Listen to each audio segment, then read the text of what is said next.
Намайг Бачаарлаа өгтөө отхон заяа гэдгээ. Намайг мөнх хоёрын Тэмүүлэл гэдгээ. 19 оны 12 сараас эхлэл танилцсан да. Тэгээ анхны хүүхэд гараад яаралтай байранд орё доо гэл цуглуулсан мөнгө төгрөгөө нийлүүлээд ах дүүнээс мөнгө зээлээд урдчилгаагаа босгоод Нар тарагчаа байранд одоо 21 оны 12 сард 22 оны 3 дугаар улиралд ашиглалтанд орно гэсэн гэрээ хийгээд энэ байранд захиалга өгсөн байгаа. 24 25 он хүртэл 3 4 жил битээрч түрээсийн байраар амьдарч байгаа байхгүй. Тэгээ сүүлдээ түрээсийн байрныхаа мөнгийг ч төлж чадхаа болоо. Тэднэртэйгээ танилцаад эхний хүүхдээ олоод анх байр захиалж исэн бол одоо ингээд дөрвөлээ болцоод ингээд аавындаа багтаж шингэлцэхгүй тэгэл амьдарч байна да. яг нэг хоёулаа тэд хэдэн төгрөг хураая гэдэг зорилт тавьсан байсан. Тухайн үед бол урьдчилгаа мөнгө 15 сая гэдэг юм ерөнхийдөө голцоо яригддаг гэсэн. 15 сая төгрөг бит хоёр хураацсан байсан. Яг анхны хүүхэд гарахад урьдчилгаа мөнгө бараг 30 сая төгрөг болчихж байгаа байхгүй юу? 30 сая төгрөг шаардлагатай болчихж байгаа.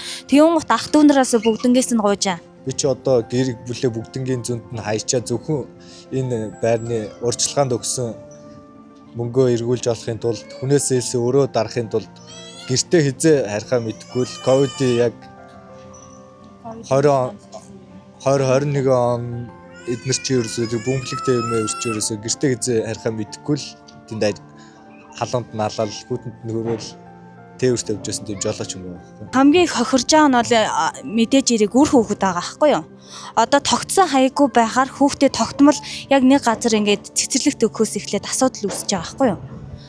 Тэгэл ийш тийшээгээ зөөн одоо л өвөө эмээгийнхаа одоо аав ээжийнхаа буйнд ингээд гэртэн цуг амьдраад ээж нь хүүхдээ төлбөртөө цэцэрлэгт өгсөн байгаа. Хувийн цэцэрлэгт. Тэгээ яг нэг тогтсон хаягтай бай гэхээр одоо өөрсдөө тогтсон юм орох оронгүй хүмүүс ч айгүй асуудалтай байгаа байхгүй юу? Энэ Avis Garant гэдэг компани одоо захирал нь Чадраавал гэж хүн байдаг. Яг шүүх хурлын үеэр энэ Чадраавал гэдэг хүн маань надаас гуугаад би чамд одоо ингээ алдан малдангийн чи гэрээнийхээ дагуу өгч чадчихгүй нэ. Тэгээд одоо чиний түрээсийн байр маягаар чи явсан энэ зардал мардлыг чи одоо энэ хэмжлэлүүд чи төлж барагдуулж чадахгүй үннээ хэлье. Тэгээ сарын дараа чиний бүх мөнгийг чи эргүүлээд өгчнөө тийм болохоор санаа зовлтгүй чи боломжоор ингээд энэ нэхэмжлэлийг аль болох багаар тогтоолгоод ингээд ядаж өгсөн мөнгөө нэхэмжлээчээ өгвөл би одоо сарын дараа өгчнөө гэсэн ам өгсөн. Тэгээд бид хоёр ингээд тохиролцоо маягаар иргэний эргээр шүүхийн шийдвэр гарсан.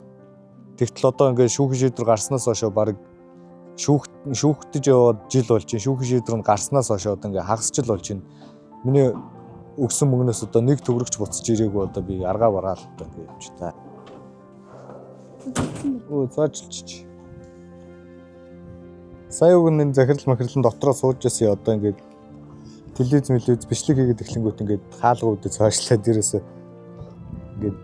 ямар ч харилцаа холбоогүй шүүхийн шийдвэр гарснаас хойш утсаач авахгүй байсан тэгэл дээрээс. Энэ нөгөө барилгын ажлынхаа явцтай холбоотой мэдээлэл авах гэсэн юм а та барилга дээр байвал одоо ороод яриа авч болох уу? Яриа өгөхгүй. Анх манайх чинь нөхөр бит хоёр ингээ 3 хүүхэдтэйгээ хөдөө байхдаа захиалга өгсөн. Тэгээ юуг орох чинь тэгэхээр шилжээл ороод ирсэн чи байхгүй. Энэ тэндээс зээл аваад нөгөө зээлүүд нь энэ тэндээс нь хийхтэл одоо бүр бараг шүүх мөнх рүү шилжээл. Одоо үнэхээр хэцүү байна. Олон хүүхэд чирээд энэ тэнд ингээ түрээс төлөө явах чинь үнэхээр хэцүү юм. Тэгээ манайх ч гэсэн одоо 4 сарын ихээр одоо түрээсийнхаа байнаас хөөгдөн. Тэгэхээр одоо 5 хүүхэдэд агуулаа хаагуур явах юм бүү мэд одоо. Энэ сайтыг одоо ингээ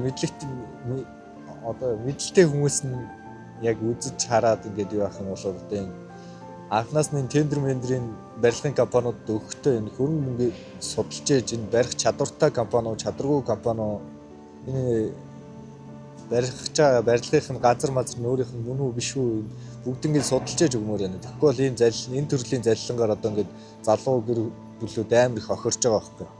Гэр оронгүй тэгэл одоо ингээд 4-5лаа олцсон. Бид хоёр одоо ялч ингээд сайн ярилцдаг тултал байж байна. Бид хоёртой адилхан яг энэ байранд өгөөд тэгээд хоорондоо салж сарнсан 2-3 ч хүмүүс байна л та. Захиалагч нарын групп дээр одоо бид нэр дандаа холбоотой байдаг байхгүй. Тэгэл тэгэхэд одоо ингээд 2-3 айлын амьдралаар бол ингээд тоглолцоол энэ хүн өөр юм гэсэн таривлан нэг байртай юм лээ.